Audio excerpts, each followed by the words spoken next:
Polycystic ovaries ಅಂದರೆ polycystic ovary syndromes ಅಂದರೆ it is a group of diseases. Some components ಹೇಳ್ಬೇಕಂದ್ರೆ bodily insulin resistance ಆಗ್ತಾ ಇರುತ್ತೆ. Body ಸರಿಯಾಗಿ ಇನ್ಸುಲಿನ್ನ ಎಲ್ಲ ಆರ್ಗನ್ಸ್ಗೂ ಸರ್ಕ್ಯುಲೇಟ್ ಮಾಡ್ಕೋತಾ ಇರಲ್ಲ. ಸೊ ಮತ್ತು ಇರೆಗ್ಯುಲರ್ ಪೀರಿಯಡ್ಸ್ ಮತ್ತು over obesity, LDL level, cholesterol level ಜಾಸ್ತಿ ಇರುತ್ತೆ.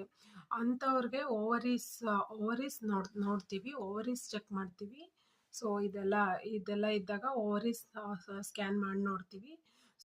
ತುಂಬ ಜನ ಪೇಷಂಟ್ಸು ಡಾಕ್ಟ್ರ್ ಹತ್ರ ಹೋಗ್ತಾರೆ, ಗೈನಕಾಲಜಿಸ್ಟ್ ಹತ್ರ. ಸೊ ನಮಗೆ ಮಕ್ಕಳಾಗ್ತಾ ಇಲ್ಲ, ಇರೆಗ್ಯುಲರ್ ಪೀರಿಯಡ್ಸ್ ಇದೆ. ಸೊ ಸಿಮ್ಟಮ್ಸ್ ಎಲ್ಲ ಹೇಳ್ತಾರೆ, ಅವ್ರ ಬಾಡಿಲಿ ಏನೇನು ಸಿಮ್ಟಮ್ಸ್ ಆಗ್ತಾ ಇದೆ ಅದೆಲ್ಲ ಹೇಳ್ತಾರೆ. ಆವಾಗ ಡಾಕ್ಟರ್ ಸಜೆಸ್ಟ್ ಮಾಡೋದೇನೆಂದರೆ ಒಂದು ಸ್ಕ್ಯಾನಿಂಗ್ ಬೇಕೇ ಬೇಕು ಅಂತ ಸಜೆಸ್ಟ್ ಮಾಡ್ತಾರೆ. ಸ್ಕ್ಯಾನಿಂಗಲ್ಲಿ ಪಾಲಿಸಿಸ್ಟಿಕ್ ಓವರೀಸ್ ಎಲ್ಲ ನೋಡ್ತಾರೆ, ಚೆಕ್ ಮಾಡ್ತಾರೆ. ಆವಾಗ ಓವರೀಸ್ ಕಂಡೀಷನ್ ಹೆಂಗಿದೆ ಅಂತ ಡಯಾಗ್ನೈಸ್ ಮಾಡ್ತಾರೆ.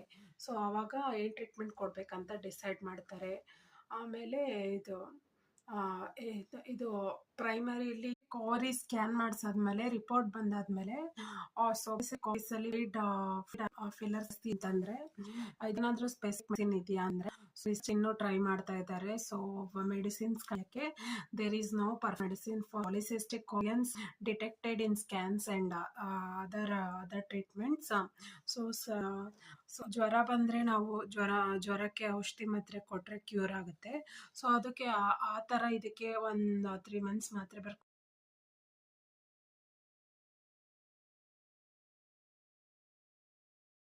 ಇದಕ್ಕೆ ಪ್ರೈಮರಿ ಕ್ಯೂರೇಬಲ್ ಮೆಡಿಸಿನ್ಸ್ ಅಂತ ಯಾವುದೂ ಇಲ್ಲ. ಇದು ಡಿಫ್ರೆಂಟ್ ಕ್ಯಾಟಗರಿಲಿ ಇದು ಸ್ಕ್ಯಾನಿಂಗಲ್ಲಿ ರೆಕಗ್ನೈಸ್ ಆಗ್ಬೋದು. ಕೆಲವ್ರಿಗೆ ಥೈರಾಯ್ಡ್ ಇಶ್ಯೂಸಿಂದ ಬಂದಿರುತ್ತೆ, ಕೆಲವ್ರಿಗೆ ಇನ್ಸುಲಿನ್ ರೆಸಿಸ್ಟೆನ್ಸಿಂದ ಬಂದಿರುತ್ತೆ, ಕೆಲವ್ರಿಗೆ ಪ್ರೊಲ್ಯಾಕ್ಟಿನ್ ಇಶ್ಯೂಸಿಂದ ಬಂದಿರುತ್ತೆ. ಪ್ರೊಲ್ಯಾಕ್ಟಿವ್ ಇಶ್ಯೂಸ್ ಅಂದರೆ hyperglycaemia. So prolactin higher than normal range ಇರುತ್ತೆ.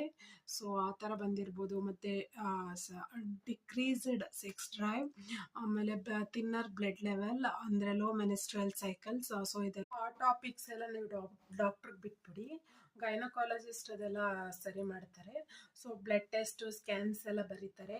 ಇನ್ ಕೇಸ್ ಏನೇನು ಟೆಸ್ಟ್ ನೆಸೆಸಿಟಿ ಇದೆ ಅದೆಲ್ಲ ಬರೀತಾರೆ. ಸೊ ಅದರಿಂದ ನಿಮಗೆ ಥೈರಾಯ್ಡ್ ಇಶ್ಯೂಸ್ ಇರ್ಬೋದು, ಸ್ಟ್ರೆಸ್ ಲೆವೆಲ್ ಇರ್ಬೋದು, ಮೆನಿಸ್ಟ್ರಲ್ ಸೈಕಲ್ ಇರ್ಬೋದು, ಮತ್ತು ಇನ್ಸುಲಿನ್ ರೆಸಿಸ್ಟೆನ್ಸ್ ಇರ್ಬೋದು, ಪ್ರೊಲ್ಯಾಕ್ಟಿನ್ ಇಶ್ಯೂಸ್ ಇರ್ಬೋದು, ಲೋ ಸೆಕ್ಸ್ ಡ್ರೈವ್ಸ್ ಇರ್ಬೋದು.